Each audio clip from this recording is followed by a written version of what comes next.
you doing? Hello, this is Fo, and I'm shooting rubber band. Have you ever played this when you're small? No. Well, I'm small now and I'm playing it now. Yeah. I think it's too boring. Wow, what is this? Dun dun! Whoa! How do you play with this?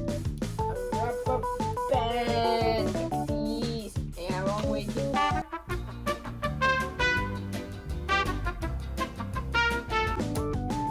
Wow! So how does it shoot? Let me try. No. Whoa! So if this servo moves, the rubber band will shoot. Just like this technique.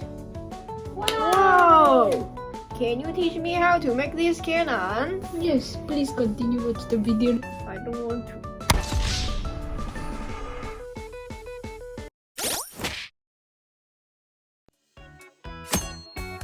First up is the LED pin. LED is commonly used in our daily lives.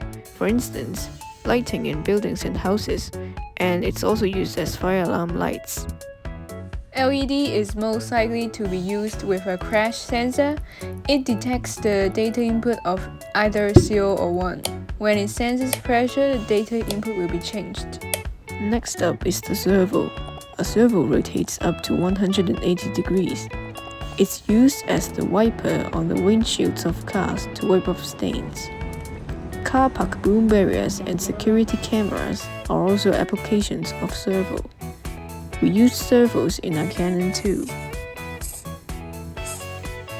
Next, we have the potentiometer in the basic kit set. The data input range is 0 to 1023. It's used in minifans to adjust the wind strength.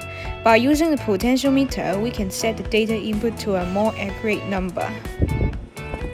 And the last one we're going to introduce is the AD keypad.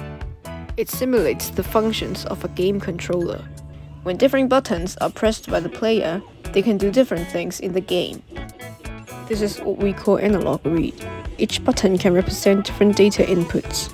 It's also used in our Canon to adjust the aiming direction.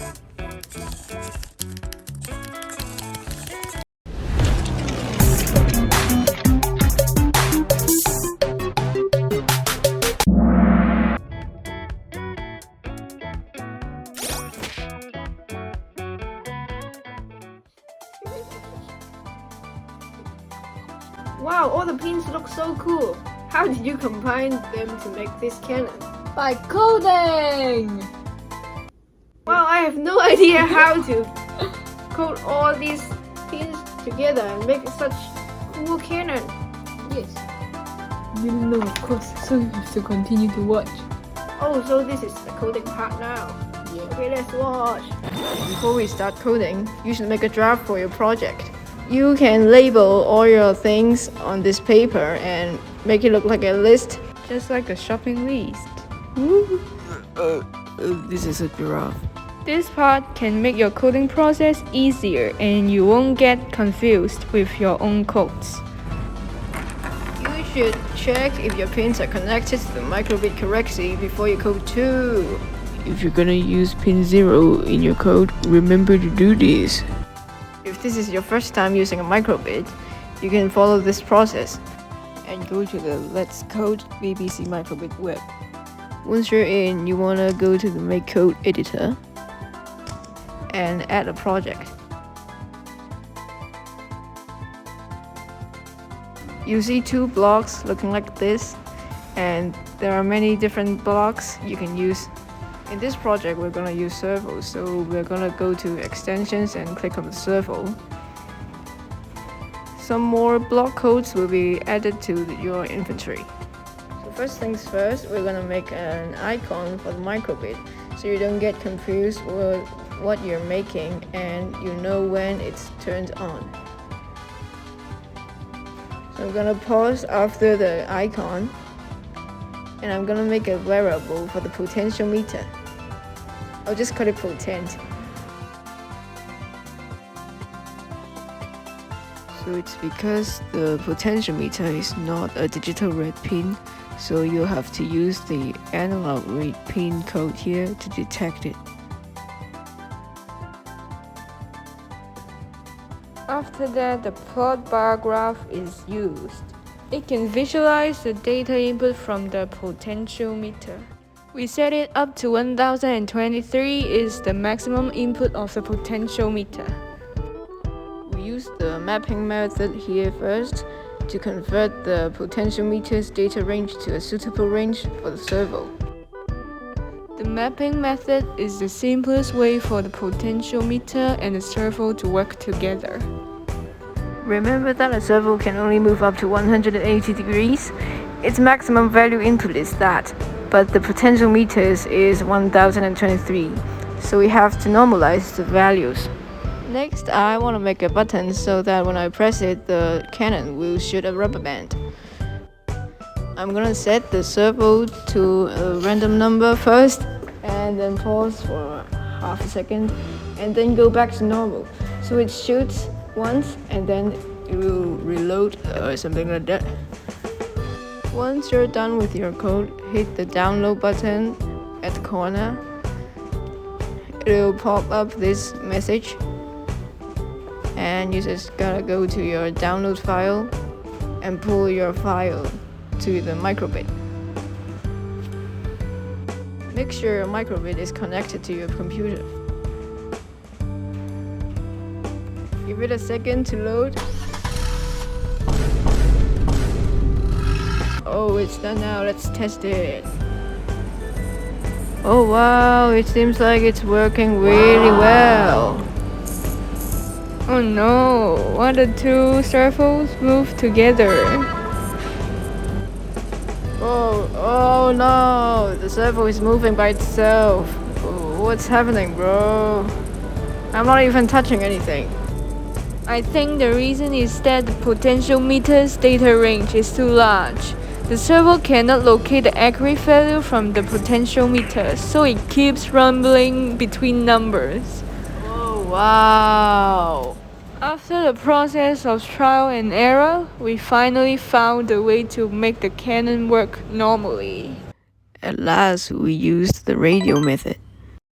Using the radio method, there's a commander and a receiver. So the idea is when the commander microbit sends a message to the receiver microbit, it will analyze the message and turn it into an action. A code is like a brain to your microbit, so coding is like teaching it new knowledges. Let's put the two codes together and see the similarities between them. On start, they're both coded with radio set group 69. What is the meaning behind this? Let me tell you how radio works. Let's say you want two microbits to communicate with each other. That's not a problem, but you gotta make sure they're on the same channel.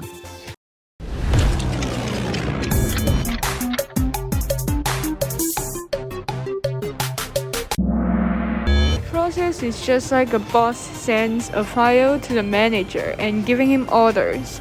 After reading the file, he follows the orders and works. So here's the code we made. You can see that there's an analog read function and a digital read function. The analog read function is the detection of AD keypad. At first we used potentiometer, but it kept shaking and it works out of order. So we decided to divide the servo into 5 angles, and whenever the servo moves, it will only go into the angles I coded into the microbit, so that the servo won't move by itself unless I give a command from the AD keypad.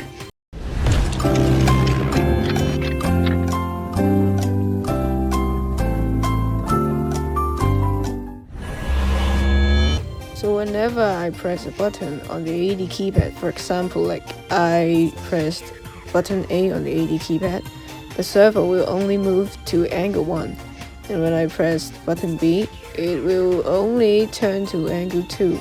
And also because we want to separate the works of rotating the cannon and shooting the rubber band more clearly, we've made the AD keypad to only send number messages and the crash sensor to only send string messages to the receiver microbit.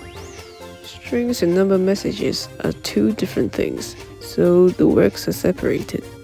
As a result, there is less chance of the two works going into a contradiction. Wow.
We learn to use microbit from school computer literacy lessons.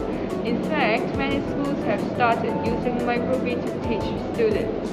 Yeah, the teachers in our school taught us the basic idea of the microbit. Besides learning from school, we also self-learned on YouTube, social media and newspaper about new technology, as the school cannot really teach us everything.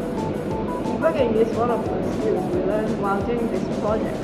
We learned to separate different parts of the code to figure out where the error occurs. We also learned about empathizing and reframing the problem, brainstorm possible solutions for it, and build the solution and test it. So you may ask why we chose to make a toy cannon out of microbit instead of making something that is practical. Well, the fact is that you can combine your knowledge of physics and computer literature in this simple and fun project. While learning how to code, you can make a toy by yourself using different pins and show your creativity through a microbit project. Many people think coding is boring. However, we have proved that it is not. The general impression of coding can be something else. It should be joyful and interesting. There are a lot of things you can make out of coding the microbit. Yeah. We have gone through a lot of problems during this project, but even if it takes plenty of time and efforts to solve the problems, don't give up on achieving your goals. That's also what we learned from doing this project. We have tried 1,000 times to make the code work. We tried switching pins and tried using new codes that we've never seen before. And at last we succeed, and we hope you and your creation will be a success too.